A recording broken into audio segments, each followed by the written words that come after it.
नमस्कार दोस्तों, stock market studies में फिर से एक बार आपको बहुत बहुत स्वागत है। तो आज मैं फिर से आपके सामने कुछ इंपॉर्टेंट कंपनी का अपडेट शेयर करने वाला हूं। तो इस वीडियो को पूरा लास्ट तक देखिएगा और अभी तक अपने चैनल को सब्सक्राइब नहीं किया तो जरूर कर लीजिएगा। तो चलो देख लेते हैं कौन सा कंपनी है इस वीडियो के अंदर।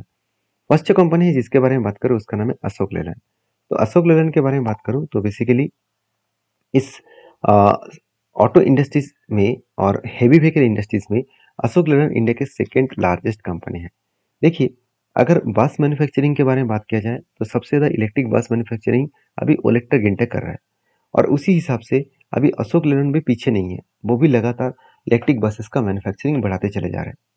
देखिए, एक रिपोर्ट के माध्यम से बताया जा रहा था कि Ashok Leyland gate order from 552 buses from 500 crore, मतलब 500 करोड़ से भी ज़्यादा लेकर 552 करोड़ का, सॉरी 552 बसेस का ऑर्डर मिला है।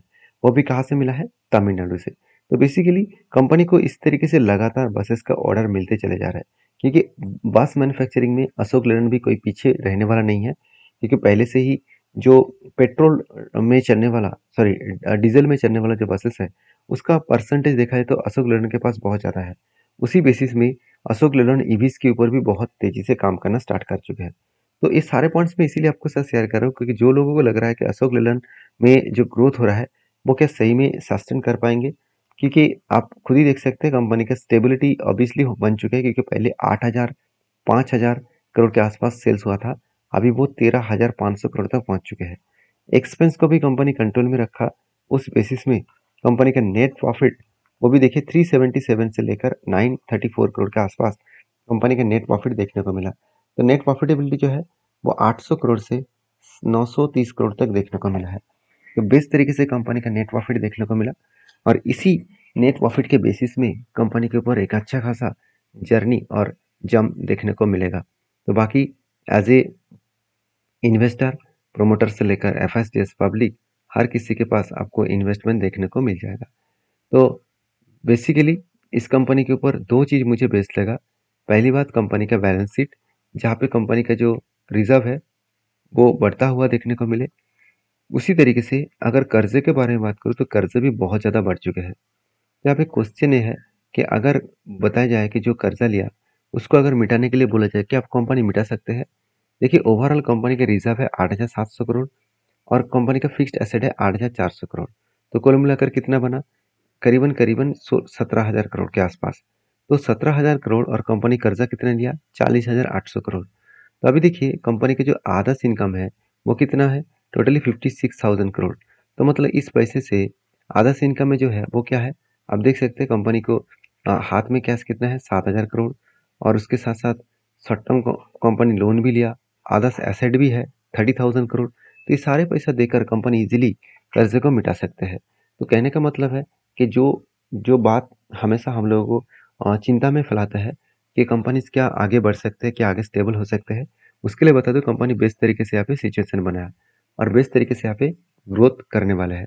तो बाकी इस कंपनी के ऊपर एज ए इन्वेस्टर, प्रोमोटर से लेकर एफएसडीएस पब्लिक अच्छा खासा यहाँ पे इन्वेस्टमेंट इसीलिए कर रहा है, इसीलिए इस कंपनी के ऊपर कंटिन्यू होल्डिंग को कायम रखा है। तो बेसिकली अशोक लेलैंड के ऊपर जो टेक्निकली चार्ट पैटर्न बना उसके बारे में बात करूँ तो जब मुझे एक ट्रेड मिला था, बहुत पुराना एक ट्रेड मिला, बहुत पुराना मतलब 2017 से 17 टू 18 से लेकर 2018 से लेकर 2022 तक एक जो रेंज बना, यहाँ पे रेंज क्या बना, कप बना, उसके बाद एक क्या बना, हैंडल बना। तो कप विद हैंडल पैटर्न के बनने के बाद ब्रेकआउट हुआ। ब्रेकआउट होने के बाद देखिए कंपनी धीरे धीरे करके एक ही रेंज को ब्रेकआउट करके ऊपर जाने का कोशिश कर रहा है। तो मुझे लगता है जो सिचुएशन है उस सिचुएशन के बेसिस में कंपनी आगे बढ़ रहा है और इस लेवल तक 300 लेवल तक कंपनी का जाने का यहाँ पे चांसेस है। तो मुझे लगता है यहाँ पे जो सिचुएशन है उस सिचुएशन के बेसिस में कंपनी बहुत शानदार तरीके से ग्रोथ यहाँ पे कर सकते हैं। तो बाकी मैं टारगेट तक इंतजार करूंगा। आपके क्या ओपिनियन है जरूर मुझे कमेंट्स करना। नेक्स्ट जो कंपनी है उसका नाम है अल्काइल अमीन्स केमिकल्स लिमिटेड।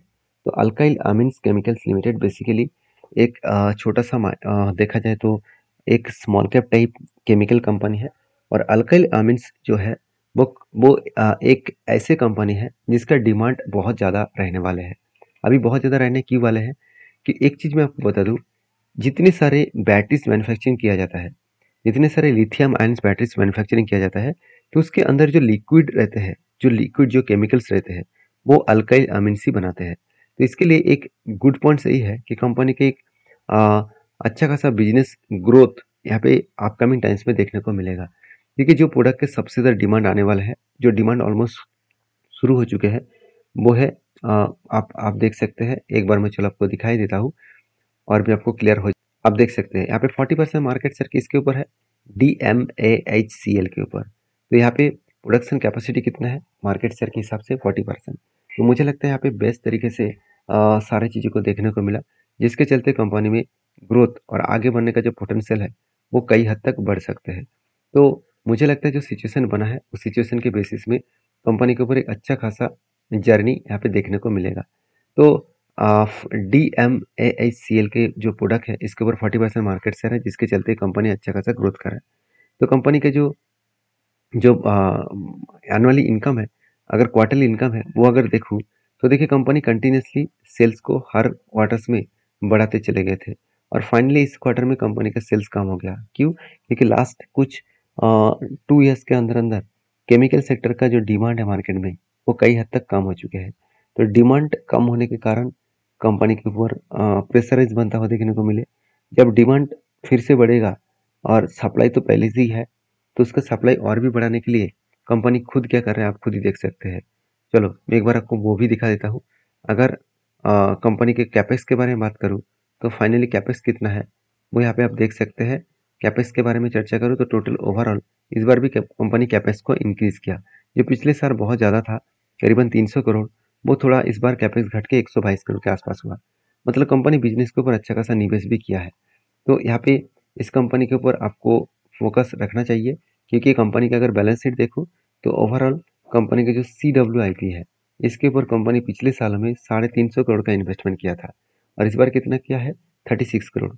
मतलब इन्वेस्टमेंट थोड़ा सा कम कर चुके हैं, क्योंकि जो प्रोडक्ट प्रोडक्शन हो चुके हैं तो उस प्रोडक्शन को जब तक वो क्लियर ना करे तब तक वो नया प्रोडक्शन करने वाला नहीं है। क्योंकि यहाँ पे अगर इन्वेंटरी के बारे में परचेज के बारे में बात करूँ वो तो जीरो है, मगर फिक्स्ड एसेट परचेज के बारे में बात करूँ तो इस बार भी देखिए फिक्स्ड एसेट परचेज कम किया गया है।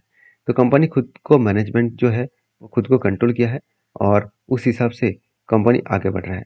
तो जो कंपनी के जो बोरिंग्स है वो पिछली बार का जो बोरिंग्स लिया गया था 135 करोड़ और इस बार 257 करोड़, दोनों को कंपनी मिलाकर जो पैसा है उस पैसे से ऑलमोस्ट 70% पैसा वो कर्जे को वो मिटा मिटा चुके हैं। तो सारे पॉइंट्स एक गुड पॉइंट्स है जो कंपनी के लिए आगे बूस्ट करने के लिए काफ़ी है। तो बाकी अल्काई अमीन्स के ऊपर जो डेटा मैं आपके साथ शेयर किया हूँ उसके बारे में बात करूँ तो कंपनी के ऊपर एक बेस्ट तरीके से सिचुएशन बना, जो कंपनी के ऊपर लगातार एक करेक्शन का मोमेंटम यहाँ पे दिखा चुके हैं। लगातार गिरने के बाद कंपनी वही लेवल में आ चुके हैं जो कंपनी के स्ट्रांगली कुछ सपोर्ट है। यहाँ पे भी सपोर्ट है, और भी नीचे आए तो और एक सपोर्ट मिलेगा जो करीबन 1400 रुपीज़ के आसपास है। पहले सपोर्ट जो बना है वो करीबन 1920 रुपीज़ के आसपास है, और नीचे जो है वो 1400 रुपीज़ के आसपास है। तो इस तरीके से कुछ सिचुएशन बना है, जो सिचुएशन फिर से इसको रिटर्न करके रीबैक करके ऊपर ले जा सकते हैं। तो मुझे लगता है इस कंपनी के ऊपर आपको फोकस होना चाहिए, और बाकी आपके क्या ओपिनियन है जरूर मुझे कमेंट्स करना। नेक्स्ट जो कंपनी है उसका नाम है ट्रेंट लिमिटेड। तो ट्रेंट लिमिटेड के बारे में बात करूँ तो कंपनी के ऊपर सबसे बड़ी बात है, कंपनी के ऊपर जो फाइनली टारगेट है वो अचीव हो चुके हैं। देखिए जब कंपनी के ऊपर एक रेंज बना था, उस रेंज के बाद जब ब्रेकआउट किया तब मैंने आपको बताया कि ब्रेकआउट करने के बाद एक बार रिटेस्ट करेगा। तो फाइनली रिटेस्ट करने के बाद इस जगह पे क्या किया कंपनी, फिर से एक पॉजिटिव कैंडल बनाया। तो मैंने इस जगह पे एंट्री कंटिन्यू किया, और मैंने आपको ये भी बताया कि मेरा जो टारगेट रहेगा वो कुछ इस लेवल तक, हाई लेवल तक, अराउंड अराउंड 5477 रुपीज़ के आसपास। देखिए टारगेट मैं किसी को नहीं दे रहा था, क्योंकि मैं कोई सेबी रजिस्टर्ड पर्सन नहीं हूँ कि मैं आपको बाई सेल का रिकमेंड करूँ। मेरा कहने का मतलब है जो मैं खुद काम करता हूँ, जो मेरा खुद एनालिसिस है वो मैं आपके साथ शेयर कर रहा हूँ। देखिए कभी कभी होता क्या है कि मेरा जो ट्रेड है वो मुझे बहुत लॉसेस भी देता है, ऐसे नहीं कि हमेशा प्रॉफिट देता है। तो जो लोग आपको बता रहा है कि हर ट्रेड में प्रॉफिट होता है, तो उसके बात को सुनकर काम मत करना, क्योंकि कभी भी किसी को इस मार्केट में लॉसेस नहीं हुआ ऐसे हो ही नहीं सकता। बड़े बड़े इंस्टीट्यूशन का भी लॉसेस होता है, वो हम लोगों को पता नहीं चलता, मगर उस वो भी लॉस करते हैं और वो भी प्रॉफिट करते हैं। हाँ, प्रॉफिट का परसेंटेज ज़्यादा होना चाहिए, लॉसेस से कई गुना, नहीं तो आप बुरी तरीके से फंस सकते हैं। तो मेरे हिसाब से जो ट्रेंडिंग था वो ट्रेंडिंग तो कंप्लीट हो चुके हैं। अभी क्वेश्चन मार्क ये आ रहा है, क्या इस कंपनी के ऊपर फिलहाल के लिए अगर ब्रेकआउट करे क्या फिर से आप एंट्री लेने वाले हैं? बिल्कुल नहीं। अभी मैं इस टॉप लेवल में एंट्री नहीं लूंगा। एंट्री तब लूंगा अगर यहाँ पे कुछ टाइम बिताए, उसके बाद अगर ब्रेकआउट करे तो एक बड़ा धमाका बन सकते हैं। बाकी इस कंपनी के ऊपर एक चीज़ को नोटिस करना, कंपनी के ऊपर जो वैल्यूएशन है वो बहुत हाई हो चुके हैं, क्योंकि इंडस्ट्रीज पी रेशियो 63 है, सॉरी 61 है, और कंपनी का पी रेशियो 217 के आसपास है। तो एक बार इस कंपनी के ऊपर डीपली रिसर्च करें, क्योंकि कंपनी का परफॉर्मेंस तो अच्छा हो रहा है, मगर कंपनी जिस तरीके से जर्नी कर रहा है वो कभी ना कभी रुकेगा, कभी ना कभी करेक्शन हो सकता है। तो प्लीज़ ब्लाइंडली किसी भी कंपनी के ऊपर ट्रेड मत करना, और कभी भी किसी भी कंपनी के ऊपर टॉप लेवल में एकदम हाई लेवल में बाय मत करना। हाँ, अगर कोई भी रेंज बने, कोई स्ट्रैटेजीज बने तो वो अलग बात है। तो बाकी आपके क्या ओपिनियन है जरूर मुझे कमेंट्स करके बताना। नेक्स्ट जो कंपनी है उसका नाम है एवनमोर कैपिटल एंड मैनेजमेंट सर्विसेज। तो एवनमोर कैपिटल एंड मैनेजमेंट सर्विसेज जो एक छोटा सा कंपनी है, 303 करोड़ का कंपनी है, और इस कंपनी के ऊपर एक गुड अपडेट है, वो है स्प्लिट का। तो देखिए स्प्लिट ऑलमोस्ट कंपनी दे चुके हैं। अभी कंपनी ये भी बता रहा है कि स्प्लिट मिलने के बाद कंपनी का प्राइस जो 13 रुपीज़ आ चुके हैं, तो इसके ऊपर कंपनी नेक्स्ट टाइम फिर से एक बार डिविडेंड अनाउंसमेंट करने जा रहा है। तो जो अपडेट था जो मैं आपके साथ शेयर किया हूँ, इस वीडियो को पूरा का पूरा एजुकेशन पर्पस में लेना, और बाकी आपके क्या ओपिनियन है वो जरूर मुझे कमेंट्स करके बताना। नेक्स्ट वीडियो में, तब तक के लिए धन्यवाद।